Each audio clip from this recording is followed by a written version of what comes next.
किरपान भी उन्होंने कोल है जो लगभग 100 साल पुरानी किरपान है। और दसते ने भी उन्होंने बजुर्गों ने जो वंड वेले भारत वाल नूं कूच किया, इधरले पासे नूं चढ़ते पासे नूं कूच किया, तो इस तलवार के सहारे ही उन्होंने जान बच पाई सी।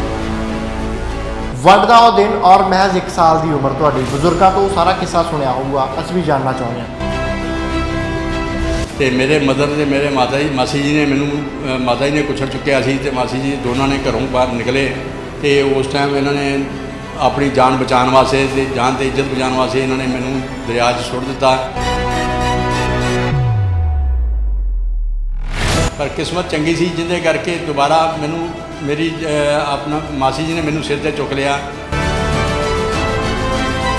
उन्होंने पिंडे ते लगे हुए डूंह जिहड़े सी ना टक लगे हुए जिहड़े किरपानां दे 5-7 लगे सी पिछे कमर दे उत्ते, वो देखदे होया मेरे दिमाग दे विच गल्लां घुमदियां रहिंदियां सी ते मैनू वो सारी गल सुणांदे सी भी इस तरह मेरे नाल होया। यही सीगी वो जिहड़ी किरपान खंडा 100 साल पुरानी तलवार उन्हों की पुरानी है तो 100 तो उपर ही हो गए ने। तो वो कहते लैके मैं निकलिया तो कहते जी मैं उस टाइम मेरी सेहत अच्छी सी, मैं भलवानी करता सी जिंदे करके मैनू मेरे अगों किसी ने आन के मुकाबला नहीं किया। मुकाबला करदिया फिर वो नाल साइड से कितने नाला सी, नाले डिग पे।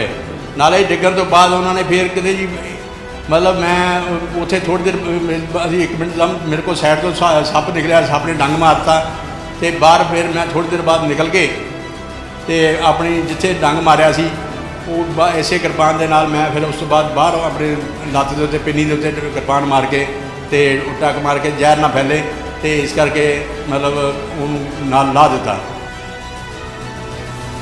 ये जिहड़ी तस्वीर है इहदे विच की है? इहदे विच जिहड़ा तुहानूं मैं पिछे दस्सिया कि जिस वेले उन्होंने नाले चों सप ने कट्टिया सी, इन्होंने उस तो बाद बाहर निकल के अपनी लत्त की पिन्नी के उत्ते यही खंडा मार तलवार मार के अपनी वो जहर ना फैलन करके जहर तो बचाने वास्ते उन्होंने टक मारिया तो उस ताकि जहर तो बच जाए। इस तस्वीर दे विच की राज छिपे? तो यह चीज़ मैं क्या चलो बच्चों भी कोई याद रहेगा तो मैं कोई चीज़ वो जिहा काम कर जावां ताकि उन्होंने किसी ने भी ना भुल्लण दी योग रहे। ਇਹਦਾ कभी ਇਹਨੂੰ ਕੀਤਾ नहीं कि मैं ਇਹਨੂੰ थोड़ी सवार लवां जां ਇਹਦਾ थोड़ा हुलिया होर सुधर जाए?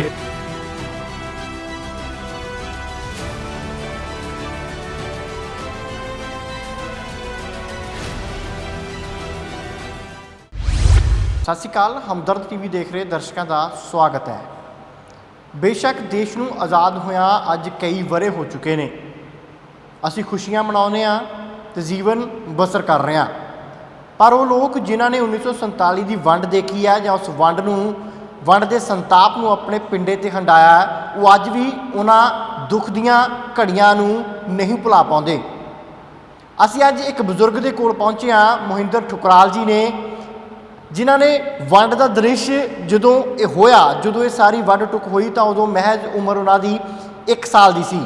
और दसदे ने कि मैनू और मेरी माँ के वलों अपन जाना बचाने के लिए नहर च छाल मार दी सी, पर किसी कारण किस्मत चंगी होने के कारण उन्होंने जान बच गई। तो अज उन्होंने इन्ह पेंटिंग्स के राही तस्वीरां मैं दिखाउणियां चाहूँगा एक बार, पेंटिंग्स के राही उस वंड के दर्द नूं बयान करने की कोशिश की है। और खास तौर के उत्ते एक विशेष किरपान भी उन्होंने कोल है जो लगभग 100 साल पुरानी किरपान है। और दसदे ने भी उन्होंने बजुर्गों ने जो वंड वेले भारत वाल नूं कूच किया, इधरले पासे नूं चढ़ते पासे नूं कूच किया, तो इस तलवार के सहारे ही उन्होंने जान बच पाई सी। तो मोहिंदर ठुकराल जी साडे नाल ने। सर स्वागत है तुहाडा हमदर्द टीवी ते।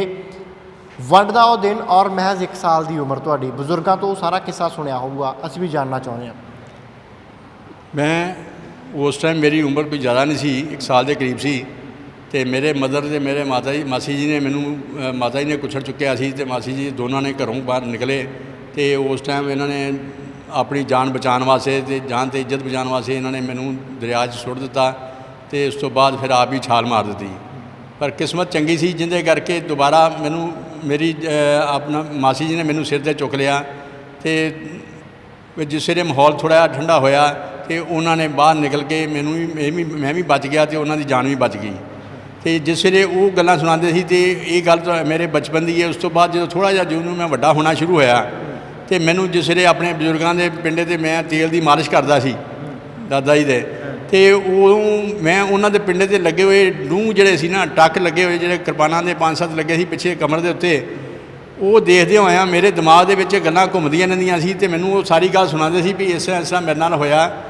ਮੈਂ ਜਿਸ ਵੇਲੇ ਨਿਕਲਿਆ, ਮੈਂ ਘਰ ਉੱਥੇ ਆਪਣਾ ਦਫ਼ਤਰ ਜਿੱਥੇ ਬੈਠੇ ਸੀ ਕਾਰੋਬਾਰ ਸੀ, ਉੱਥੇ ਆਪਣੇ ਉੱਥੋਂ ਇਕੱਲਾ ਸੀ ਤੇ ਉਸ ਟਾਈਮ ਮੈਂ ਬਾਕੀ ਸਾਰੇ ਕੋਈ ਕਿਤੇ ਗਿਆ ਸੀ, ਬੱਚੇ ਸਕੂਲ ਗਏ ਸੀ ਤੇ ਆਪਣੇ ਸਾਡੇ ਪਿਤਾ ਜੀ ਫਾਦਰ ਸਾਹਿਬ ਜਿਹੜੇ ਆ ਉਹ ਕਿਸੇ ਹੋਰ ਜਗ੍ਹਾ ਗਏ ਸੀ ਤੇ ਭਾਈ ਸਾਹਿਬ ਕਿਤੇ ਹੋਰ ਸੀ। ਤੇ ਉਹ ਕਹਿੰਦੇ ਮੈਂ ਉਸ ਟਾਈਮ ਕਿਉਂਕਿ ਇਸ ਤਰ੍ਹਾਂ ਦੀ ਭੱਜ ਨੱਸ ਪੈ ਗਈ ਤੇ ਨਾ ਕੋਈ ਚੀਜ਼ ਫੜ ਸਕੇ ਨਾ ਚੁੱਕ ਸਕੇ, ਮੈਂ ਇਹੀ ਖੰਡਾ ਚੁੱਕ ਕੇ ਜਿਹੜਾ ਆਪਣੀ ਸੇਫਟੀ ਵਾਸਤੇ ਆਪਣੇ ਬਚਾਅ ਵਾਸਤੇ ਮੈਂ ਲੈ ਕੇ ਬਾਹਰ ਨਿਕਲ ਪਿਆ। ਇਹੀ ਸੀਗੀ ਉਹ ਜਿਹੜੇ ਕਿਰਪਾਨ ਖੰਡਾ 100 ਸਾਲ ਪੁਰਾਣੀ ਤਲਵਾਰ ਉਹਨਾਂ ਦੀ ਪੁਰਾਣੀ ਹੈ ਤੇ 100 ਤੋਂ ਉੱਪਰ ਹੀ ਹੋ ਗਏ ਨੇ। ਤੇ ਉਹ ਕਹਿੰਦੇ ਲੈ ਕੇ ਮੈਂ ਨਿਕਲਿਆ ਤੇ ਕਹਿੰਦੇ ਜੀ ਮੈਂ ਉਸ ਨਾਲ ਮੇਰੀ ਸਿਹਤ ਅੱਛੀ ਸੀ, ਮੈਂ ਭਲਵਾਨੀ ਕਰਦਾ ਸੀ, ਜਿਹਦੇ ਕਰਕੇ ਮੈਨੂੰ ਮੇਰੇ ਅੱਗੋਂ ਕਿਸੇ ਨੇ ਆਣ ਕੇ ਮੁਕਾਬਲਾ ਨਹੀਂ ਕੀਤਾ। ਜਿੰਨੇ ਵੀ ਮੇਰੇ ਪਿੰਡੇ ਦੇ ਟੱਕ ਮਾਰੇ ਆ ਪਿੱਛੇ ਮੇਰੇ ਕਮਰ 'ਤੇ ਲੱਗੇ ਆ, ਲੱਕ ਦੇ ਉੱਤੇ, ਇਹ ਉਹੀ ਲੱਗੇ ਆ ਤੇ ਇਹੋ ਹੀ ਮੈਂ ਹੀ ਆ ਜਿਹੜਾ ਬਰਦਾਸ਼ਤ ਕਰ ਗਿਆ। ਕੋਈ ਹੋਰ ਹੁੰਦਾ ਤੇ ਪਤਾ ਨਹੀਂ ਉਹ ਮਤਲਬ ਢਹਿ ਢੇਰੀ ਹੋ ਜਾਂਦਾ। ਤੇ ਉਹ ਬਸ ਇਸ ਕਰਕੇ ਕਹਿੰਦੇ ਜੀ ਮੈਂ ਉਸ ਤੋਂ ਬਾਅਦ ਕਹਿੰਦੇ ਜਿਸ ਵੇਲੇ ਮੇਰੇ ਕੋਲ ਜ਼ਿਆਦਾ ਬੰਦਿਆਂ ਦਾ ਅੱਗੋਂ ਝੁੰਡ ਆ ਗਿਆ, ਫਿਰ ਵੀ ਉਹਨਾਂ ਨੇ ਮੈਂ ਬੜੀ ਹਿੰਮਤ ਕਰਕੇ ਉਹਨਾਂ ਨਾਲ ਪੂਰਾ ਮੁਕਾਬਲਾ ਕੀਤਾ। ਮੁਕਾਬਲਾ ਕਰਨ ਤੋਂ ਬਾਅਦ ਫਿਰ ਉਹਨਾਂ ਨੇ ਮੁਕਾਬਲਾ ਕਰਦਿਆਂ ਫਿਰ ਉਹ ਨਾਲ ਸਾਈਡ 'ਤੇ ਕਿਤੇ ਨਾਲਾ ਸੀ, ਨਾਲੇ 'ਚ ਡਿੱਗ ਪਏ। ਨਾਲੇ 'ਚ ਡਿੱਗਣ ਤੋਂ ਬਾਅਦ ਉਹਨਾਂ ਨੇ ਫਿਰ ਕਹਿੰਦੇ ਜੀ ਮਤਲਬ ਮੈਂ ਉੱਥੇ ਥੋੜ੍ਹੀ ਦੇਰ ਅਸੀਂ 1 ਮਿੰਟ ਮੇਰੇ ਕੋਲ ਸਾਈਡ ਤੋਂ ਸੱਪ ਨਿਕਲਿਆ, ਸੱਪ ਨੇ ਡੰਗ ਮਾਰਤਾ ਤੇ ਬਾਹਰ ਫਿਰ ਮੈਂ ਥੋੜ੍ਹੀ ਦੇਰ ਬਾਅਦ ਨਿਕਲ ਕੇ ਤੇ ਆਪਣੀ ਜਿੱਥੇ ਡੰਗ ਮਾਰਿਆ ਸੀ ਉਹ ਇਸੇ ਕਿਰਪਾਨ ਦੇ ਨਾਲ ਮੈਂ ਫਿਰ ਉਸ ਤੋਂ ਬਾਅਦ ਬਾਹਰ ਆਪਣੇ ਲੱਤ ਦੇ ਉੱਤੇ ਪਿੰਨੀ ਦੇ ਉੱਤੇ ਕਿਰਪਾਨ ਮਾਰ ਕੇ ਤੇ ਟੱਕ ਮਾਰ ਕੇ ਜ਼ਹਿਰ ਨਾ ਫੈਲੇ ਤੇ ਇਸ ਕਰਕੇ ਮਤਲਬ ਉਹਨੂੰ ਨਾਲ ਲਾ ਦਿੱਤਾ। ਤੇ ਉਹ ਕੱਟ ਮਾਰਨ ਤੋਂ ਬਾਅਦ ਫਿਰ ਉੱਥੋਂ ਖੇਤਾਂ 'ਚ ਤੂੜੀ ਦਾ ਕੁੱਪ ਸੀ, ਉੱਥੋਂ ਤੂੜੀ ਲੈ ਕੇ ਉੱਤੇ ਰੱਖ ਕੇ ਆਪਣੀ ਪਗੜੀ ਲਾ ਕੇ ਤੇ ਆਪਣਾ ਉਹਦੇ 'ਤੇ ਬੰਨ੍ਹ ਦਿੱਤੀ। ਤੇ ਉਹ ਫਿਰ 1-2 ਦਿਨ ਉੱਥੇ ਕਹਿੰਦੇ ਜੀ ਮੈਂ ਭੁੱਖਾ ਪਾਣਾ ਉੱਥੇ ਕੁੱਪ ਦੇ ਵਿੱਚ ਰਿਹਾ। ਜਦੋਂ ਮਾਹੌਲ ਠੰਡਾ ਹੋ ਗਿਆ ਲੜਾਈ ਝਗੜੇ ਦਾ ਤੇ ਫਿਰ ਕਹਿੰਦਾ ਮੈਂ ਬਾਹਰ ਨਿਕਲ ਕੇ ਤੇ ਉੱਥੋਂ ਉਸ ਤੋਂ ਬਾਅਦ ਆਪਣਾ ਉੱਥੋਂ ਜਿੱਥੇ ਕਿਤੇ ਕੈਂਪ ਲੱਗੇ ਸੀ ਉੱਥੇ ਲੋਕਾਂ ਦੀ ਅਨਾਊਂਸਮੈਂਟ ਹੋਣ ਲੱਗ ਪਈ ਭਈ ਇੱਥੇ ਆਪਣੇ ਨਾਂ ਨੋਟ ਕਰਾਓ ਤਾਂ ਕਿ ਤੁਹਾਡਾ ਪਤਾ ਲੱਗ ਸਕੇ ਤੁਹਾਡੇ ਰਿਸ਼ਤੇਦਾਰ ਕਿੱਥੇ ਹੈ, ਤੁਸੀਂ ਕਿੱਥੇ ਹੋ, ਸਾਰਿਆਂ ਨੂੰ ਇੱਕ ਦੂਜੇ ਨੂੰ ਮਿਲਾ ਸਕੀਏ। ਤੇ ਨਾਲੇ ਫਿਰ ਉੱਥੇ ਉਹਨਾਂ ਨੇ ਫਿਰ ਆਪਣੇ ਜੋ ਡਾਕਟਰ ਮੈਡੀਕਲ ਏਡ ਵਗੈਰਾ ਲਿੱਤੀ, ਉੱਥੋਂ ਉਹਨਾਂ ਨੇ ਆਪਣੀ ਪੱਟੀ ਪੁੱਟੀ ਕਰਾਈ ਤੇ ਉਹ ਫਿਰ ਉੱਥੇ ਰੁਕੇ ਰਹੇ। ਹਫ਼ਤੇ 10 ਦਿਨਾਂ ਬਾਅਦ ਫਿਰ ਜਾ ਕੇ ਉੱਥੇ ਖਾਣਾ ਪੀਣਾ ਸਰਕਾਰ ਵੱਲੋਂ ਮਿਲਦਾ ਸੀ ਜੋ ਮਾੜਾ ਮੋਟਾ ਜਿੰਨਾ ਕੁ ਹੁੰਦਾ ਸੀ ਤੇ ਉਹ ਉੱਥੇ ਉਹਨਾਂ ਨੇ ਆਪਣਾ ਗੁਜ਼ਾਰਾ ਕੀਤਾ। ਤੇ ਸਾਡੇ ਜਦੋਂ ਆਪਣਾ ਸਾਡੀਆਂ ਜਿਹੜੀਆਂ ਭੈਣਾਂ ਸੀ ਸਾਡੀਆਂ ਤੇ ਉਹ ਆਪਣਾ ਸਕੂਲ 'ਚ ਗਏ ਅਸੀਂ ਬੱਚੇ ਤੇ ਉਹ ਸਕੂਲ ਵਾਲਿਆਂ ਨੇ ਉਹਨਾਂ ਨੂੰ ਸੇਫ ਬਸ ਜਗ੍ਹਾ 'ਤੇ ਬੰਦ ਕਰਕੇ ਰੱਖ ਲਿਆ ਤੇ ਉੱਥੇ ਉਹਨਾਂ ਨੂੰ 2-4 ਦਿਨ 5 ਦਿਨ 10 ਦਿਨ ਜਿੰਨੇ ਦਿਨ ਉਹਨਾਂ ਨੇ ਰੱਖਿਆ ਤੇ ਉੱਥੇ ਉਹਨਾਂ ਨੇ ਸਕੂਲ ਦੇ ਬੱਚੇ ਤਾਂ ਬਚ ਗਏ। ਅੱਛਾ ਮਹਿੰਦਰ ਜੀ, ਬਹੁਤ ਸਾਰੀਆਂ ਤਸਵੀਰਾਂ ਤੁਸੀਂ ਚਿੱਤਰ ਬਣਾਏ ਨੇ, ਸਾਰੀਆਂ ਪਹਿਲਾਂ ਤੇ ਇਹ ਦੱਸਿਓ ਤੁਸੀਂ ਖੁਦ ਆਪਣੇ ਹੱਥੀਂ ਬਣਾਈਆਂ ਨੇ? ਹਾਂਜੀ ਹਾਂਜੀ, ਇਹੋ ਹੀ ਜਿਹੜੀਆਂ ਇਹਨਾਂ ਚਿੱਤਰਾਂ ਦੇ ਵਿੱਚ ਹੀ ਬਿਆਨ ਕੀਤਾ ਉਹ ਸਾਰਾ ਦਰਦ, ਉਹ ਮਾਹੌਲ ਨੂੰ। ਮੈਂ ਚਾਹੂੰਗਾ ਆਪਾਂ ਚਿੱਤਰਾਂ ਦੇ ਕੋਲ ਚੱਲਦੇ ਹਾਂ ਔਰ ਸਮਝਣ ਦੀ ਕੋਸ਼ਿਸ਼ ਕਰਦੇ ਹਾਂ ਵੀ ਚਿੱਤਰ ਦੇ ਵਿੱਚ ਦਿਖਾਉਣ ਦੀ ਕੀ ਕੋਸ਼ਿਸ਼ ਕੀਤੀ ਹੈ। ਜਿਵੇਂ ਪਹਿਲੀ ਤਸਵੀਰ ਹੈ, ਪਹਿਲਾ ਚਿੱਤਰ ਹੈ, ਇਹਦੇ ਵਿੱਚ ਕੀ ਦੱਸਣ ਦੀ ਕੋਸ਼ਿਸ਼ ਕੀਤੀ ਗਈ ਤੁਹਾਡੇ ਵੱਲੋਂ? ਇਹ ਚਿੱਤਰ ਦੇ ਵਿੱਚ ਵੀ ਮੈਂ ਇਹੋ ਚੀਜ਼ ਦਰਸਾਉਣ ਦੀ ਕੋਸ਼ਿਸ਼ ਕੀਤੀ ਹੈ ਵੀ ਜਿਸ ਵੇਲੇ ਮੈਂ ਆਪਣੇ ਪੋਰਟਰੇਟ ਨੂੰ ਪਹਿਲਾਂ ਮੈਂ ਸੋਚਿਆ ਸੀ ਵੀ ਇਹ ਆਪਣਾ ਇਹ ਜਿਹੜਾ ਹੈਗਾ ਵੰਡ ਦਾ ਟਾਈਮ ਮੈਂ ਆਪਣੇ ਪੋਰਟਰੇਟ ਨੂੰ ਹੀ 2 ਹਿੱਸਿਆਂ 'ਚ ਵੰਡ ਕੇ ਪੰਜਾਬ ਪਾਕਿਸਤਾਨ ਜਿੱਦਾਂ ਹਿੰਦੁਸਤਾਨ ਅਤੇ ਪਾਕਿਸਤਾਨ ਵੱਖਰਾ ਵੱਖਰਾ ਕਰਕੇ ਮੈਂ ਹਾਫ ਨੂੰ ਦਿਖਾਤਾ। ਇਹ ਗ੍ਰੀਨ ਦਾ ਮਤਲਬ ਹੈ ਇੱਥੇ ਮੈਂ ਜਦੋਂ ਮੈਂ ਬਚਪਨ ਤੋਂ ਥੋੜ੍ਹਾ ਹੌਲੀ ਹੌਲੀ ਵੱਡਾ ਹੁੰਦਾ ਰਿਹਾ ਤੇ ਉਹਦੇ ਜਿੱਦਾਂ ਪੌਦੇ ਵੱਡੇ ਹੁੰਦੇ ਇਸ ਤਰ੍ਹਾਂ ਮੈਂ ਪੌਦੇ ਦਿਖਾਏ ਆ ਜਿਹਦੇ ਕਰਕੇ ਮੇਰਾ ਦਿਮਾਗ 'ਚ ਗੱਲਾਂ ਪੁੰਗਰਦੀਆਂ ਸੀ। ਮੈਂ ਵੱਡਾ ਹੁੰਦਾ ਰਿਹਾ ਤੇ ਮੇਰੇ ਦਿਮਾਗ 'ਚ ਗੱਲਾਂ ਘੁੰਮਦੀਆਂ ਰਹਿੰਦੀਆਂ ਸੀ ਹਰ ਵੇਲੇ। ਤੇ ਇੱਕ ਪਾਸੇ ਮੈਂ ਦਿਖਾਇਆ ਨਕਸ਼ਾ ਦਿਖਾਇਆ ਪੰਜਾਬ ਦਾ ਵੀ ਜਿਹੜਾ ਇਹਦੇ 'ਚ ਵੰਡ ਵੇਲੇ ਸਾਡਾ ਡਿਵਾਈਡ ਹੋਇਆ। ਤੇ ਇਹ ਚੀਜ਼ਾਂ ਜਿਹੜੀਆਂ ਨਾ ਮੈਂ ਜਿਉਂ ਮੈਂ ਵੱਡਾ ਹੁੰਦਾ ਸੀ ਮੇਰੇ ਦਿਮਾਗ 'ਚ ਸਾਰੀਆਂ ਗੱਲਾਂ ਘੁੰਮਦੀਆਂ ਰਹਿੰਦੀਆਂ ਸੀ। ਤੇ ਫਿਰ ਬਜ਼ੁਰਗਾਂ ਦੀ ਡੈਥ ਤੋਂ ਬਾਅਦ ਫਿਰ ਮੈਂ ਆਪਣੇ ਬੱਚਿਆਂ ਨੂੰ ਇਹ ਗੱਲਾਂ ਸੁਣਾਉਣੀਆਂ ਸ਼ੁਰੂ ਕੀਤੀਆਂ ਤੇ ਉਹ ਫਿਰ ਮੈਨੂੰ ਕਹਿੰਦੇ ਸੀ ਵੀ ਤੁਸੀਂ ਇੱਕ ਨਾਲੇ ਤੁਹਾਨੂੰ ਇਸ ਪਾਸੇ ਸ਼ੌਕ ਹੈਗਾ ਤੇ ਤੁਸੀਂ ਇਹਨੂੰ ਬਣਾਓ। ਤੇ ਉਹਨਾਂ ਨੇ ਮੈਂ ਕਾਫੀ 5-4 ਸਾਲਾਂ ਤੋਂ ਇਹ ਆਈਡੀਏ ਬਣਾਏ, ਸੋਚੇ ਦਿਮਾਗ 'ਚ, ਫਿਰ ਉਹਦੇ ਮੁਤਾਬਕ ਮੈਂ ਛੋਟੇ ਸਕੈਚ ਬਣਾਏ, ਫਿਰ ਉਸ ਤੋਂ ਬਾਅਦ ਪੇਂਟਿੰਗ ਬਣਾਉਣੀ ਸ਼ੁਰੂ ਕੀਤੀਆਂ।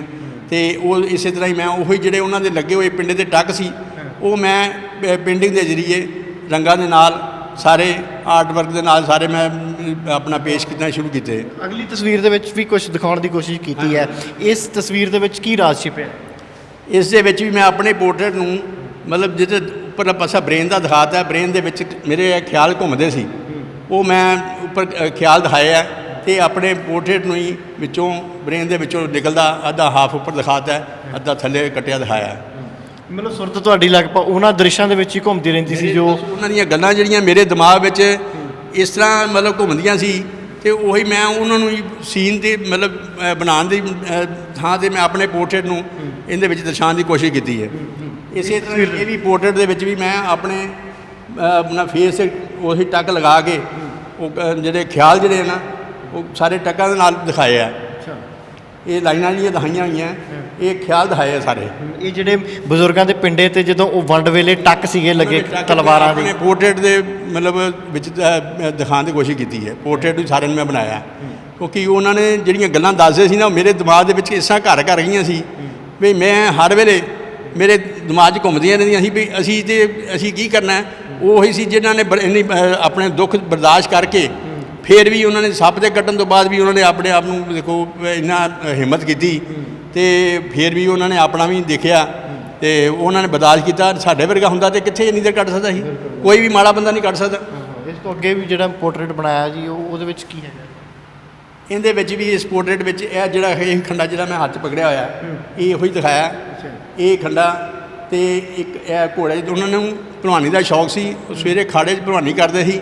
ਜਦੋਂ ਦਿਲ ਕਰਦਾ ਸੀ ਭਲਵਾਨਾਂ ਨਾਲ ਕੁਸ਼ਤੀ ਕਰਨ ਤੋਂ ਬਾਅਦ ਸ਼ਾਮ ਨੂੰ ਕਿਸੇ ਦਿਲ ਕਰਨਾ ਤੇ ਘੋੜੇ ਨੂੰ ਧੋਣਾ ਫੜ ਕੇ ਸਿਰ ਸੁੱਟ ਲੈਂਦੇ ਸੀ। ਉਹਨਾਂ ਨੇ 20-25 ਘੋੜੇ ਘੋੜੀਆਂ ਰੱਖੇ ਸੀ।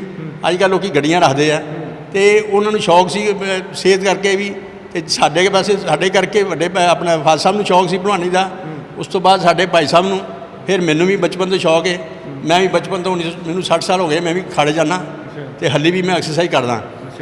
ਅੱਛਾ ਇਹਦੇ ਵਿੱਚ ਫਿਰ ਉਹ ਚੀਜ਼ਾਂ ਸਾਰੀਆਂ ਦਿਖਾਈਆਂ ਨੇ। ਇਹ ਜਿਹੜੇ ਦਿਖਾਏ ਟੁਕੜੇ ਦਿਖਾਏ ਆ ਭਈ ਇੱਕ ਉਹਨਾਂ ਦਾ ਇਸ ਖੰਡੇ ਕਰਕੇ ਉਹਨਾਂ ਦਾ ਮਤਲਬ ਸਰੀਰ ਟੁਕੜੇ ਹੋਣ ਤੋਂ ਜਿਹੜੇ ਟੁਕੜੇ ਦਿਖਾਏ ਲੱਕੜੀ ਦੇ ਫਿਰ ਟੁਕੜੇ ਹੋਣ ਤੋਂ ਬਚ ਗਿਆ। ਇਹ ਖੰਡੇ ਨੇ ਅੱਗੇ ਰੱਖਿਆ ਕਰ ਰਿਹਾ ਸੀ। ਖੰਡੇ ਨੇ ਰੱਖਿਆ ਕੀਤੀ। ਇਹ ਦਿਖਾਈ ਇਹ ਬੈਲਟ ਜਿਹੜੀ ਉਹਨਾਂ ਦੇ ਘੋੜਿਆਂ ਦੀ ਬੈਲਟ ਸੀ। ਉਹ ਦੱਸਦੇ ਹੁੰਦੇ ਸੀ ਮੈਂ ਉੱਥੋਂ ਕਹਿੰਦੇ ਪਾਕਿਸਤਾਨ ਨੂੰ ਕਾਰੋਬਾਰ ਵਾਸਤੇ ਉੱਥੋਂ ਆਉਂਦਾ ਸੀ ਚੱਲਦਾ ਸੀ। ਸਵੇਰੇ ਚੱਲਣਾ ਦੁਪਹਿਰੀ ਉੱਥੇ ਖਾਣਾ ਅੰਮ੍ਰਿਤਸਰ ਤੇ ਸ਼ਾਮ ਨੂੰ ਉੱਥੇ ਪਹੁੰਚ ਜਾਣਾ ਵਾਪਸ। ਤੇ ਇਹ ਘੋੜੇ ਦੀ ਬੈਲਟ ਦਿਖਾਈ ਇਹਦੇ ਵਿੱਚ ਤੇ ਇਹ ਉਹਨਾਂ ਦੀ ਸਾਰੀ ਜੋ ਵੀ ਤੁਹਾਨੂੰ ਮੈਂ ਗੱਲ ਸੁਣਾਈ ਜੋ ਮੈਨੂੰ ਉਹ ਸੁਣਾਉਂਦੇ ਸੀ ਉਹ ਮੇਰੇ ਦਿਮਾਗ 'ਚ ਘੁੰਮਦੀਆਂ ਸੀ ਗੱਲਾਂ ਤੇ ਬੱਚਿਆਂ ਤਰ੍ਹਾਂ 'ਚ ਬਿਆਨ ਕਰਦੀਆਂ ਉਹ ਮੈਂ ਚਿੱਤਰ ਦੇ ਰਾਹੀਂ ਇਹਦੇ ਵਿੱਚ ਸਾਰਾ ਕੁਝ ਮਤਲਬ ਬਿਆਨ ਕੀਤਾ। ਅੱਗੇ ਹੋਰ ਵੀ ਤਸਵੀਰਾਂ ਨੇ। ਇਹ ਜਿਹੜੀ ਤਸਵੀਰ ਹੈ ਇਹਦੇ ਵਿੱਚ ਕੀ ਹੈ? ਇਹਦੇ ਵਿੱਚ ਜਿਹੜਾ ਤੁਹਾਨੂੰ ਮੈਂ ਪਿੱਛੇ ਦੱਸਿਆ ਵੀ ਜਿਸ ਸਿਰੇ ਉਹਨਾਂ ਨੂੰ ਨਾਲੇ 'ਚੋਂ ਸੱਪ ਨੇ ਕੱਟਿਆ ਸੀ ਇਹਨਾਂ ਨੇ ਉਸ ਤੋਂ ਬਾਅਦ ਬਾਹਰ ਨਿਕਲ ਕੇ ਆਪਣੀ ਲੱਤ ਦੀ ਪਿੰਨੀ ਦੇ ਉੱਤੇ ਇਹੀ ਖੰਡਾ ਤਲਵਾਰ ਮਾਰ ਕੇ ਆਪਣੀ ਉਹ ਜ਼ਹਿਰ ਨਾ ਫੈਲਣ ਕਰਕੇ ਜ਼ਹਿਰ ਤੋਂ ਬਚਾਉਣ ਵਾਸਤੇ ਉਹਨਾਂ ਨੇ ਟੱਕ ਮਾਰਿਆ ਤੇ ਉਦੋਂ ਤਾਂ ਕਿ ਜ਼ਹਿਰ ਤੋਂ ਬਚ ਜਾਵੇ। ਇਹ ਤੁਸੀਂ ਆਪ ਵੀ ਤਿਆਰ ਕੀਤੀਆਂ ਨੇ? ਹਾਂ ਇਹ ਵੀ ਮੈਂ ਬਿਲਕੁਲ ਮੇਰੇ ਕੋਲ ਆਪ ਬਣਾ ਕੇ ਉਸ ਨੂੰ ਵੀ ਅਸੀਂ ਇਹਨੂੰ ਗ੍ਰਾਫਿਕ ਦਿਖਾਇਆ। ਮਤਲਬ ਉਹਨਾਂ ਦੀ ਪਿਛਲੀ ਸਟੋਰੀ ਦਿਖਾਈ ਹੈ ਨਾ ਗ੍ਰਾਫ ਉੱਪਰ ਦੇ ਬਣਾਏ ਇਸੇ ਕਰਕੇ ਇਹ ਕੰਪਿਊਟਰਾਈਜ਼ ਬਣਵਾਏ ਆ ਤੇ ਉਹ ਬਣਾ ਕੇ ਤੇ ਉਹ ਦਿਖਾਏ ਆ। ਇਹ ਵੀ ਮਤਲਬ ਸਾਰੀ ਚੀਜ਼ ਨੂੰ ਬੈਕਗਰਾਊਂਡ 'ਤੇ ਦਿਖਾਇਆ ਭਈ ਘੋੜੇ ਦੇ ਜਿੱਦਾਂ ਘੋੜੇ ਰੱਖੇ ਸੀ ਉਹਨਾਂ ਨੇ ਤੇ ਇਹ ਉਹਨਾਂ ਦੇ ਪਿੰਡੇ ਦੇ ਟੱਕ ਜਿਹੜੀਆਂ 5 ਲਾਈਨਾਂ ਦਿਖਾਈਆਂ। ਅੱਛਾ ਇਹ ਸਾਰੀਆਂ ਚੀਜ਼ਾਂ ਹਰ ਉਹ ਜਿਹੜੇ ਟੱਕ ਸੀਗੇ ਕਿਤੇ ਨਾ ਕਿਤੇ ਇੱਕ ਅਜਿਹਾ ਦਰਦ ਸੀ ਪਿਆਰਾਂ ਦੇ ਵਿੱਚ ਵੀ ਅੱਜ ਵੀ ਭੁਲਾ ਨਹੀਂ ਪਾਉਂਦੇ ਉਸ ਚੀਜ਼ ਉਹ ਮੈਨੂੰ ਭੁੱਲ ਨਹੀਂ ਸਕਦੀਆਂ ਸਾਰੀ ਜ਼ਿੰਦਗੀ ਜਿੰਨੀ ਦੇਰ ਮੈਂ ਜੀਣਾ। ਹਾਂ ਤੇ ਇਹ ਚੀਜ਼ ਨੂੰ ਮੈਂ ਕਿਹਾ ਚਲੋ ਬੱਚਿਆਂ ਨੂੰ ਵੀ ਕੋਈ ਯਾਦ ਰਹੇਗਾ ਤੇ ਮੈਂ ਕੋਈ ਚੀਜ਼ ਉਹੋ ਜਿਹਾ ਕੰਮ ਕਰ ਜਾਵਾਂ ਤਾਂ ਕਿ ਉਹਨਾਂ ਨੂੰ ਵੀ ਕਿਸੇ ਨੂੰ ਵੀ ਨਾ ਭੁੱਲਣ ਦੀ ਯੋਗ ਰਵੇ। ਤੇ ਇਹਦੇ ਵਿੱਚ ਵੀ ਮੈਂ ਦਿਖਾਇਆ ਇਹ ਮੇਰਾ ਪਿਛਲਾ ਦਿਖਾਇਆ ਪਿਛਲੇ ਖਿਆਲ ਤੇ ਇਹ ਦੂਸਰੇ ਅਗਲੇ ਪਾਸੇ ਇਹਦੇ ਵੀ ਮੈਂ ਪਿਛਲਾ ਤੇ ਅਗਲੇ ਪਾਸੇ ਉੱਪਰ ਉਹਦੀਆਂ ਲਾਈਨਾਂ ਦਿਖਾਈਆਂ ਕੱਟ ਦਿਖਾਏ ਆ ਫੇਸ ਦੇ ਉੱਤੇ ਤੇ ਸਾਈਡ ਤੋਂ ਵੀ ਦਿਖਾਏ ਆ ਵੀ ਮੈਂ ਕਈ ਤਰ੍ਹਾਂ ਦੇ ਦਿਮਾਗ 'ਚ ਗੱਲਾਂ ਆਉਂਦੀਆਂ ਸੀ ਤੇ ਉਹੀ ਮੈਂ ਸਾਰੀਆਂ ਇਹਦੇ ਵਿੱਚ ਵੀ ਪੇਸ਼ ਕਰਨ ਦੀ ਕੋਸ਼ਿਸ਼ ਕੀਤੀ ਹੈ। ਨਾਲ ਖਿਆਲ ਦਿਖਾਤੇ ਹੈ ਨਾਲ ਮੈਂ ਕੱਟ ਦਿਖਾਤੇ ਹੈ। ਅੱਛਾ ਮਹਿੰਦਰ ਜੀ ਕਿਹੜੇ ਸ਼ਹਿਰ ਦੇ ਵਿੱਚ ਕਿੱਥੇ ਪਾਕਿਸਤਾਨ 'ਚ ਤੁਹਾਡਾ ਜਨਮ ਹੋਇਆ ਸੀਗਾ? ਸਿਆਲਕੋਟ ਜੀ। ਸਿਆਲਕੋਟ 'ਚ ਉੱਥੋਂ ਫਿਰ ਆ ਕੇ ਜਲੰਧਰ ਵਸ ਗਿਆ ਪਰਿਵਾਰ ਜਦੋਂ ਵੰਡ ਹੋਈ? ਉੱਥੋਂ ਅੰਮ੍ਰਿਤਸਰ ਸਾਰੇ ਇਕੱਠੇ ਹੋਏ ਸੀ ਜਿਸ ਵੇਲੇ 15-20 ਦਿਨ ਸਾਰੇ ਕੈਂਪਾਂ 'ਚ ਸਾਰੇ ਪਹੁੰਚੇ ਤੇ ਉਹ ਫਿਰ ਸਾਰਿਆਂ ਨੇ ਦੱਸਿਆ ਤੁਹਾਡੇ ਫਲਾਣੇ ਰਿਸ਼ਤੇਦਾਰ ਉੱਥੇ ਫਲਾਣੀ ਜਗ੍ਹਾ ਨੇ ਤੇ ਦੂਸਰੇ ਬਾਕੀ ਰਿਸ਼ਤੇਦਾਰ ਕੁਝ ਸਾਡੇ ਭਾਈ ਸਾਹਿਬ ਸਾਡੇ ਕਿਤੇ ਸੀ ਉਹਨਾਂ ਨੇ ਦੱਸਿਆ ਸੀ ਵੀ ਉਹ ਭਾਈ ਸਾਹਿਬ ਉੱਥੋਂ ਕਹਿੰਦੇ ਨਿਕਲੇ ਸੀ ਕਹਿੰਦੇ ਮੈਂ ਬਦਾਮਾਂ ਦਾ ਤੋੜਾ ਮੈਨੂੰ ਖਾਣ ਦਾ ਸ਼ੌਕ ਸੀ ਨਾਲੇ ਮੈਂ ਖਾਈ ਗਿਆ ਤੇ ਅੱਜ ਤਲਵਾਰ ਫੜ ਲਈ ਤੇ ਮੈਂ ਉੱਥੋਂ ਤੁਰ ਪਿਆ ਨਾਲ ਚਾਚਾ ਸਾਡੇ ਦੋਨੋਂ ਚਾਚਾ ਸੀ ਇਹ ਦੋਨੋਂ ਤਿੰਨੇ ਜਣੇ ਰਲ ਕੇ ਇੱਥੋਂ ਤੁਰ ਪਏ ਤੇ ਉਹ ਆਪਣੇ ਉਹ ਵੀ ਕਿਤੇ ਨਾ ਕਿਤੇ ਕੈਂਪ 'ਚ ਮਿਲ ਗਏ ਬਾਅਦ 'ਚ ਇਕੱਠੇ ਹੋਏ ਤੇ ਮਾਤਾ ਜੀ ਸਾਡੇ ਵੀ ਉਹ ਵੀ ਕਿਸੇ ਹੋਰ ਕੈਂਪ 'ਚ ਮਿਲ ਗਏ ਭੈਣਾਂ ਸਾਡੀਆਂ ਉਹ ਵੀ ਕਿਤੇ ਨਾ ਕਿਤੇ ਮਿਲ ਗਈਆਂ ਤੇ ਇਸੇ ਤਰ੍ਹਾਂ ਹੀ ਫਿਰ ਸਾਡੇ ਫਾਦਰ ਸਾਹਿਬ ਦੀ ਜਿਹੜੀ ਉਹਦੀ ਗੱਲ ਦੱਸੀ ਸੀ ਮੈਂ ਭਈ ਉਹ ਆਪਣੇ ਦੋਸਤ ਦੀ ਖਬਰ ਲੈਣ ਗਏ ਸੀ ਤੇ ਉਹ ਤੀਸਰੀ ਮੰਜ਼ਿਲ 'ਤੇ ਸੀ ਮਕਾਨ ਉਹਨਾਂ ਦਾ ਉੱਥੋਂ ਦੇਖਿਆ ਉਹਨਾਂ ਨੇ ਵੀ ਥੱਲੇ ਲਾਸ਼ਾਂ ਦੇ ਢੇਰ ਪਏ ਨੇ ਪਰ ਉਹ ਕਹਿੰਦੇ ਜੇ ਤੁਸੀਂ ਬਾਹਰ ਜਾਓਗੇ ਤਾਂ ਤੁਹਾਨੂੰ ਮਾਰ ਦੇਣਗੇ ਤੇ ਉਹ ਪਤਾ ਨਹੀਂ ਉਹਨਾਂ ਦੇ ਦਿਮਾਗ 'ਚ ਕੀ ਆਇਆ ਉਹਨਾਂ ਨੇ ਬੜੀ ਬਹਾਦਰੀ ਦੇ ਨਾਲ ਤੀਸਰੀ ਮੰਜ਼ਿਲ ਤੋਂ ਛਾਲ ਮਾਰ ਕੇ ਲਾਸ਼ਾਂ ਦੇ ਉੱਪਰ ਫਿਰ ਬੜੀ ਹਿੰਮਤ ਰੱਖ ਕੇ ਅੱਗੋਂ ਪਤਾ ਨਹੀਂ ਕਿਸ ਤਰੀਕੇ ਨਾਲ ਕਿਸ ਤਰ੍ਹਾਂ ਆਪਣੇ ਆਪ ਨੂੰ ਬਚਾਇਆ ਉਹਨਾਂ ਨੇ। ਇਹ ਜਿਵੇਂ ਇਹ ਸਾਰੀਆਂ ਗੱਲਾਂ ਬਜ਼ੁਰਗਾਂ ਤੋਂ ਸੁਣੀਆਂ ਨੇ, ਤੁਹਾਡੀ ਉਮਰ ਵੀ ਮੈਂ 1 ਸਾਲ ਦੀ ਸੀਗੀ, ਤਾਂ ਅੱਜ ਵੀ ਮਨ ਕਰਦਾ ਹੋਊਗਾ ਉਸ ਜਨਮ ਜਿਹੜਾ ਤੁਹਾਡਾ ਧਰਤੀ ਹੈ ਉਸ ਨੂੰ ਦੇਖਾਂ ਜਾ ਕੇ, ਜਾਂ ਉਹ ਚੀਜ਼ਾਂ ਮਾਈਂਡ ਦੇ ਵਿੱਚ ਜਿਹੜੇ ਇੰਨੀ ਸਟਰਾਈਕ ਕਰਦੀਆਂ ਨੇ, ਇੱਕ ਆਰਟਿਸਟ ਜਿਹੜਾ ਉਹਦੇ ਦਿਮਾਗ 'ਚ ਤਾਂ ਹਮੇਸ਼ਾ ਰਹਿੰਦੀਆਂ ਨੇ। ਮੈਂ ਬੜੀ ਵਾਰੀ ਕੋਸ਼ਿਸ਼ ਕੀਤੀ ਜੀ, ਮੈਂ ਵੀ 25 ਸਾਲ ਪਹਿਲਾਂ ਵੀ ਪ੍ਰੋਗਰਾਮ ਬਣਾਇਆ ਸੀ, ਇੱਥੇ ਮੇਰੇ ਯਾਰ ਦੋਸਤ ਸੀ ਡਾਕਟਰ ਸਾਹਿਬ, ਇੱਥੇ ਡਾਕਟਰ ਸਵਰਨ ਸਿੰਘ ਜੀ ਕਮਿੰਦਰ ਸੀ, ਉਹਨਾਂ ਨਾਲ ਵੀ ਪਲਾਨ ਬਣਾਇਆ ਸੀ ਵੀ ਜਾਣ ਦਾ, ਅਤੇ ਅਸੀਂ ਉਦੋਂ ਇੱਥੇ ਉੱਥੋਂ ਵੀ 100-150 ਪੰਜਾਂ ਪਾਣੀਆਂ ਦੀ ਵਿਰਾਸਤ ਸੁਸਾਇਟੀ ਬਣਾਈ ਸੀ, ਉਹਦੇ ਵਾਸਤੇ ਅਸੀਂ ਉੱਥੋਂ 100-150 ਪਾਕਿਸਤਾਨੋਂ ਬੰਦਾ ਬੁਲਾਇਆ ਸੀ, ਜਿਹੜੇ ਗਾਇਕ ਸੀ ਅਤੇ ਸਪੋਰਟਸਮੈਨ ਵੀ ਸੀ, ਅਤੇ ਉਹ ਉਦੋਂ ਸੋਚਿਆ ਸੀ ਵੀ ਅਸੀਂ ਜਾਵਾਂਗੇ, ਪਰ ਕੁਦਰਤੀ ਟਾਈਮ ਨਹੀਂ ਲੱਗਾ, ਨਹੀਂ ਤੇ ਬਾਕੀ ਮੌਕਾ ਮਿਲਿਆ ਤਾਂ ਜ਼ਰੂਰ ਜਾਵਾਂਗੇ। ਦਿਲ 'ਚ ਇੱਛਾ ਹੈਗੀ ਹੈ ਵੀ ਆਪਣੀ ਜਗ੍ਹਾ, ਆਪਣੇ ਜੋ ਪੁਰਾਣੇ ਸਾਡੇ ਜਨਮ ਸਥਾਨ ਹੈ ਉਹ ਅਸੀਂ ਜਾਈਏ, ਦੇਖੀਏ ਕਿ ਸਾਡੇ ਕਿੱਥੇ ਕਿੱਥੇ ਕਾਰੋਬਾਰ ਸੀ। ਉਹ ਗੱਲਾਂ ਸਾਨੂੰ ਥੋੜ੍ਹੀਆਂ ਦਿਮਾਗ 'ਤੇ ਘੁੰਮਦੀਆਂ, ਪਰ ਪੂਰਾ ਨਹੀਂ ਹੁੰਦੀ, ਸਾਨੂੰ ਯਾਦ ਹੈਗਾ ਵੀ ਕਿੱਥੇ ਕਿੱਥੇ ਸੀ। ਕੰਮਕਾਰ ਵੀ ਚੰਗਾ ਸੀ, ਲਾਹੌਰ ਵਿੱਚ ਵੀ ਸੀ, ਇੱਥੇ ਵੀ ਸੀ, ਆਪਣਾ ਸਿਆਲਕੋਟ ਵੀ ਸੀ, ਅਤੇ ਉਹ ਉੱਥੇ ਜ਼ਿਮੀਂਦਾਰਾ ਕੰਮ ਵੀ ਸੀ ਨਾਲ ਕਰਦੇ ਸੀ। ਉੱਥੋਂ ਫਿਰ ਸਾਨੂੰ ਜਿਹੜੀਆਂ ਜ਼ਮੀਨਾਂ ਸੀ ਸਾਰੀਆਂ ਸਾਨੂੰ ਉੱਥੋਂ ਅਲਾਟ ਹੋਈਆਂ। ਇੱਥੇ ਫਿਰ ਆਣ ਕੇ ਅਸੀਂ ਆਪਣਾ ਇੱਥੋਂ ਕੀ ਕਹਿੰਦੇ ਆ, ਗੁਰਦਾਸਪੁਰ ਜ਼ਮੀਨ ਮਿਲੀ, ਨਵੇਂ ਸ਼ਹਿਰ ਅਤੇ ਗੜ੍ਹ ਸ਼ੰਕਰ ਅਤੇ ਕਪੂਰਥਲੇ, ਸਾਰੇ ਜਗ੍ਹਾ ਮਤਲਬ ਇੱਥੇ ਫਿਰ ਜ਼ਮੀਨਾਂ ਸਾਨੂੰ ਮਿਲੀਆਂ। ਅਸੀਂ ਉਹ ਜ਼ਮੀਨਾਂ ਸਾਰੀਆਂ ਉਹਦੇ ਮੁਤਾਬਕ ਸਾਡੇ ਬਜ਼ੁਰਗਾਂ ਨੇ ਆਪਣੇ ਉੱਥੋਂ ਟਰਾਂਸਫਰ ਹੋ ਗਈਆਂ, ਅਤੇ ਉਹ ਅਸੀਂ ਆਪਣਾ ਇਹ ਜਿਹੜੀ ਖੰਡਾ ਹੈ ਇਹ ਅੱਜ ਵੀ ਤੁਸੀਂ ਉਸੇ ਤਰੀਕੇ ਦੇ ਨਾਲ ਰੱਖਿਆ। ਇਹਦਾ ਕਦੀ ਇਹਨੂੰ ਕੀਤਾ ਨਹੀਂ ਵੀ ਮੈਂ ਇਹਨੂੰ ਥੋੜ੍ਹੀ ਸਵਾਰ ਲਵਾਂ, ਜਾਂ ਇਹਦਾ ਥੋੜ੍ਹਾ ਹੁਲੀਆ ਹੋਰ ਸੁਧਰ ਜਾਵੇ ਕਦੀ? ਮੈਂ ਇਹ ਵੀ ਗੱਲ ਬਿਲਕੁਲ ਠੀਕ ਹੈ ਤੁਹਾਡੀ, ਬਹੁਤ ਅੱਛੀ ਲੱਗੀ ਹੈ ਜਿਹੜੀ ਗੱਲ ਤੁਸੀਂ ਮੈਨੂੰ ਕਹੀ ਹੈ। ਮੈਂ ਇਹ ਕਈ ਵਾਰੀ ਮੈਂ ਸੋਚਿਆ ਮੈਂ ਇਹਨੂੰ ਵਧੀਆ ਬਣਾ ਕੇ ਰੱਖਾਂ, ਸਾਫ਼ ਕਰਕੇ ਇਹਨੂੰ ਨਿਕਲ ਕਰਾ ਕੇ ਰੱਖੀਏ ਤਾਂ ਕਿ ਪਈ ਚੰਗੀ ਲੱਗੇ, ਅਤੇ ਪਰ ਮੈਂ ਜਿਸ ਵੇਲੇ ਕਰਵਾਉਣ ਲੱਗਦਾ ਸੀ, ਜਿਹਦੇ ਕੋਲ ਜਾਂਦਾ ਵੀ ਸੀ, ਉਹ ਕਹਿੰਦੇ ਨਹੀਂ ਤੁਸੀਂ ਫਿਰ ਇਹਦੇ ਵਿੱਚ ਤੁਹਾਡਾ ਪੁਰਾਤਨ ਨਹੀਂ ਨਜ਼ਰ ਆਉਣਾ, ਜਿਹੜਾ ਪੁਰਾਣਾ ਉਹਨਾਂ ਦੀ ਯਾਦ ਜਿਹੜੀ ਚੀਜ਼ ਹੈਗੀ ਹੈ ਉਹਦੇ 'ਚ ਉਹ ਪੁਰਾਣਾਪਨ ਨਹੀਂ ਦੱਸਣਾ, ਅਤੇ ਇਸ ਕਰਕੇ ਉਹਨੂੰ ਮੈਂ ਕੁਛ ਕਰਵਾਇਆ ਨਹੀਂ। ਅਤੇ ਮੈਂ ਨਾ ਸਾਫ਼ ਕੀਤਾ ਪੌਦਾ, ਬਸ ਸਿਰਫ ਕੱਪੜਾ ਮਾਰ ਕੇ ਸਾਫ਼ ਕਰ ਦਿੱਤਾ, ਅਤੇ ਨਾ ਹੀ ਇਹਨੂੰ ਮੈਂ ਨਿਕਲ ਕਰਾਇਆ, ਨਾ ਹੀ ਮੈਂ ਉਹਨੂੰ ਪੌਦਾ ਹੋਰ ਕਿੰਨੀ, ਅਤੇ ਕਰਨ ਨੂੰ ਮੇਰੇ ਹੱਥ ਸਭ ਕੁਛ ਹੈ, ਮੈਂ ਖੁਦ ਕਰ ਸਕਦਾ ਆਪ। ਅਤੇ ਉਹ ਮਤਲਬ ਵੀ ਇਹ ਸਿਰਫ ਉਹਦੇ ਵਿੱਚ ਉਹਨਾਂ ਦੀ ਯਾਦ ਤਾਜ਼ਾ ਰੱਖਣ ਵਾਸਤੇ, ਪੁਰਾਣਾ ਉਹਨਾਂ ਦੀ ਯਾਦ ਹੋਣ ਕਰਕੇ ਇਹ ਮੈਂ ਇਹਨੂੰ ਕੋਈ ਚੀਜ਼ ਨੂੰ ਮਤਲਬ ਚੇਂਜ ਨਹੀਂ ਕੀਤਾ। ਅੱਛਾ, ਫਿਰ ਡੇਲੀ ਇਸ ਕਿਰਪਾਨ ਨੂੰ ਇਸ ਖੰਡੇ ਨੂੰ ਤੁਸੀਂ ਡੇਲੀ ਦੇਖਦੇ ਹੋਵੋਗੇ ਤਾਂ ਪੂਰਾ ਉਹ ਵੰਡ ਦਾ ਦ੍ਰਿਸ਼ ਅੱਖਾਂ ਮੂਹਰੇ ਆ ਜਾਂਦਾ? ਜਿਸ ਵੇਲੇ ਇਹ ਮੈਂ ਇਹਨੂੰ ਬਕਾਇਦਾ ਸੰਭਾਲ ਕੇ ਰੱਖੀ ਸੀ, ਜਦੋਂ ਮੇਰੀ ਨਿਗਾਹ ਪੈਂਦੀ ਸੀ ਮੇਰੇ ਦਿਮਾਗ ਵਿੱਚ, ਵੈਸੇ ਵੀ ਤਕਰੀਬਨ ਹਰ ਵੇਲੇ ਉਹਨਾਂ ਦੀਆਂ ਗੱਲਾਂ ਤਾਂ ਮੈਨੂੰ ਭੁੱਲ ਸਕਦੀਆਂ ਹੀ ਨਹੀਂ। ਉਹ ਜਿਸ ਤਰੀਕੇ ਨਾਲ ਉਹਨਾਂ ਨੇ ਆਪਣੇ ਸਰੀਰਾਂ ਦੇ ਉੱਤੇ ਆਪਣੇ ਆਪ ਨੂੰ ਬਚਾਉਣ ਵਾਸਤੇ ਕਿੱਦਾਂ ਮਤਲਬ ਆਪਣੀਆਂ ਜਾਨਾਂ 'ਤੇ ਖੇਡ ਕੇ ਅਤੇ ਆਪਣਾ ਜਾਨ ਬਚਾ ਕੇ ਉੱਥੋਂ ਆਏ, ਅਤੇ ਇਹ ਤਾਂ ਕਦੀ ਭੁਲਾਈ ਨਹੀਂ ਜਾ ਸਕਦੀ। ਅਤੇ ਬਾਕੀ ਮੈਂ ਤਾਂ ਇਹੀ ਕਹਾਂਗਾ, ਇਹ ਜਿੰਨੇ ਵੀ ਸਾਰੇ ਹੈਗੇ ਆ ਜੋ ਇਹ ਗੱਲਾਂ ਹੋਈਆਂ 47 ਦੀ ਵੰਡ ਦੀਆਂ, ਇਹ ਕਦੀ ਵੀ ਨਹੀਂ ਹੁੰਦੀਆਂ ਜੇਕਰ ਸਾਡੇ ਲੋਕ ਜਿਹੜੇ ਲੀਡਰ ਲੋਕ ਜੇਕਰ ਇਹ ਆਪਣੇ ਆਪ ਨੂੰ ਸਹੀ ਤਰੀਕੇ ਨਾਲ ਬੈਠ ਕੇ ਆਪਸ ਸਲਾਹ ਮਸ਼ਵਰੇ ਨਾਲ ਕਰ ਲੈਂਦੇ, ਅਤੇ ਇਹੋ ਜਿਹਾ ਖੂਨੀ ਮਤਲਬ ਆਪਣਾ ਸੀਨ ਨਹੀਂ ਸੀ ਆਉਣੇ। ਜਦੋਂ ਚਿੱਤਰ ਬਣਾਉਂਦੇ ਹੋਣਗੇ ਉਦੋਂ ਮਨ ਭਾਵੁਕ ਵੀ ਹੁੰਦਾ ਹੋਊਗਾ, ਅੱਖਾਂ ਵੀ ਨਮ ਹੋ ਜਾਂਦੀਆਂ ਹੋਣਗੀਆਂ, ਕਿਉਂਕਿ ਉਹ ਸੀਨ ਤਾਂ ਘੁੰਮਦੇ ਹੋਣਗੇ ਜੇ ਬਜ਼ੁਰਗਾਂ ਨੇ ਵੀ ਦੱਸੇ ਆ। ਉਦੋਂ ਬਿਲਕੁਲ ਸਹੀ ਗੱਲ ਹੈ ਜੀ, ਜਿਸ ਵੇਲੇ ਅੰਦਰ ਖੂਨ ਖੋਲ੍ਹਦਾ, ਜਿਸ ਵੇਲੇ ਉਹ ਦੱਸਦੇ ਵੀ ਸਾਡੇ ਨਾਲ ਇੱਦਾਂ ਹੋਈਆਂ, ਅਤੇ ਖੂਨ ਵੀ ਖੋਲ੍ਹਦਾ, ਅਤੇ ਉਸ ਟਾਈਮ ਮਨ ਵੀ ਭਰ ਜਾਂਦਾ। ਜਦੋਂ ਵੀ ਕਈ ਜਿਸ ਵੇਲੇ ਹੁਣ ਸਾਡੇ ਮਾਸੀ ਜੀ ਆਪਣੀ ਗੱਲ ਸੁਣਾਈ ਸੀ ਵੀ ਉਹਨਾਂ ਦੇ 3 ਲੜਕੇ ਜਵਾਨ ਉਹਨਾਂ ਦੇ ਉੱਥੇ ਮਾਰੇ ਗਏ, ਅਤੇ ਉਹ ਜਿਸ ਵੇਲੇ ਜਿਹੜੇ ਬਿਲਕੁਲ ਘਰ ਦਾ ਮੈਂਬਰ ਕੋਈ ਇੱਕ ਵੀ ਚਲੇ ਜਾਂਦਾ, ਅਤੇ ਉਹ ਬੰਦੇ ਨੂੰ ਬਰਦਾਸ਼ਤ ਨਹੀਂ ਹੁੰਦਾ, ਅਤੇ ਵੱਡੇ ਹੁੰਦੇ ਆ ਜੇ ਉਹਦੇ ਬੱਚੇ ਚਲੇ ਜਾਂਦੇ ਉਹ ਵੈਸੇ ਹੀ ਨਹੀਂ ਬਰਦਾਸ਼ਤ ਹੁੰਦੇ, ਅਤੇ ਸਾਡੇ ਉਹ ਦਿਲ ਦੇ ਉੱਤੇ ਇੰਨਾ ਮਨ ਭਰਦਾ ਸੀ ਭਈ ਜੇ ਅਸੀਂ ਕੁਝ ਹੁੰਦੇ ਅਤੇ ਅਸੀਂ ਕੁਝ ਕਰਦੇ, ਮੁਕਾਬਲਾ ਕਰਦੇ ਕਿਸੇ ਨਾਲ। ਬਾਕੀ ਕਿਸਮਤ ਦੀ ਗੱਲ ਹੈ ਵੀ ਜੇ ਅਸੀਂ ਕਰਨ ਜੋਗੇ ਹੁੰਦੇ ਤਾਂ ਫਿਰ ਤਾਂ ਪਿੱਛੇ ਕੋਈ ਵੀ ਨਹੀਂ ਹਟਦਾ, ਅਤੇ ਇਹ ਚੀਜ਼ਾਂ ਜਿਹੜੀਆਂ ਨੇ ਨਾ ਭੁਲਾਈਆਂ ਨਹੀਂ ਜਾ ਸਕਦੀਆਂ। ਗੱਲਬਾਤ ਕਰਨ ਲਈ ਬਹੁਤ ਬਹੁਤ ਧੰਨਵਾਦ। ਤਾਂ ਇਹ ਸਨ ਮੋਹਿੰਦਰ ਠੁਕਰਾਲ ਜੀ, ਜਿਨ੍ਹਾਂ ਦੇ ਵੱਲੋਂ ਉਹ ਵੰਡ ਦਾ ਦਰਦ ਜਿੱਥੇ ਇਹਨਾਂ ਤਸਵੀਰਾਂ ਦੇ ਵਿੱਚ ਬਿਆਨ ਕਰਨ ਦੀ ਕੋਸ਼ਿਸ਼ ਕੀਤੀ ਹੈ, ਤਾਂ ਅੱਜ ਖੁਦ ਜ਼ੁਬਾਨੀ ਵੀ ਤੁਹਾਨੂੰ ਸੁਣਾਇਆ ਵੀ ਕਿਸ ਤਰੀਕੇ ਦਾ ਉਸ ਦਿਨ ਮਾਹੌਲ ਸੀਗਾ ਜੋ ਬਜ਼ੁਰਗਾਂ ਨੇ ਸੁਣਾਇਆ। ਕਹਿੰਦੇ ਮੇਰੀ ਮਹਿਜ਼ 1 ਸਾਲ ਦੀ ਉਮਰ ਸੀਗੀ, ਔਰ ਵੱਡੀ ਗੱਲ ਹੈ ਕਹਿੰਦੇ ਮੇਰੀ ਮਾਂ ਨੇ, ਮਾਸੀ ਨੇ ਆਪਣੀ ਇੱਜ਼ਤ ਬਚਾਉਣ ਦੇ ਲਈ ਮੈਨੂੰ ਵੀ ਨਾਲ ਲੈ ਕੇ ਦਰਿਆ 'ਚ ਛਾਲ ਮਾਰ ਦਿੱਤੀ ਸੀ, ਪਰ ਖੁਸ਼ਕਿਸਮਤੀ ਸੀ ਕਿ ਮੇਰੀ ਵੀ ਜਾਨ ਬਚ ਗਈ ਔਰ ਮੇਰੀ ਮਾਂ ਅਤੇ ਮਾਸੀ ਦੀ ਜਾਨ ਵੀ ਬਚ ਗਈ। ਹਾਲਾਂਕਿ ਮਾਸੀ ਦੇ 3 ਪੁੱਤ ਦੀ ਜਾਨ ਜਿਹੜੀ ਹੈ ਉੱਥੇ ਉਸ ਵੱਢ ਟੁੱਕ ਦੇ ਵਿੱਚ ਚਲੀ ਵੀ ਗਈ। ਔਰ ਅੱਜ ਇਸ ਬਜ਼ੁਰਗ ਦੇ ਵੱਲੋਂ ਆਪਣੇ ਬਜ਼ੁਰਗਾਂ ਦੀਆਂ ਨਿਸ਼ਾਨੀਆਂ ਦੇ ਤੌਰ ਦੇ ਉੱਤੇ ਨਾ ਸਿਰਫ ਇਸ ਖੰਡੇ ਨੂੰ ਸੰਭਾਲ ਕੇ ਰੱਖਿਆ, ਬਲਕਿ ਤਸਵੀਰਾਂ ਦੇ ਵਿੱਚ ਉਹਨਾਂ ਦੀ ਜ਼ਿੰਦਗੀ ਨੂੰ, ਉਹਨਾਂ ਦੇ ਦਰਦਾਂ ਨੂੰ ਬਿਆਨ ਕਰਨ ਦੀ ਕੋਸ਼ਿਸ਼ ਵੀ ਕੀਤੀ ਹੈ। ਫਿਲਹਾਲ ਕੈਮਰਾਮੈਨ ਵਰਿੰਦਰ ਮਹਿਰਾ ਦੇ ਨਾਲ ਸੁਖਵਿੰਦਰ ਸਿੰਘ, ਹਮਦਰਦ TV, ਜਲੰਧਰ।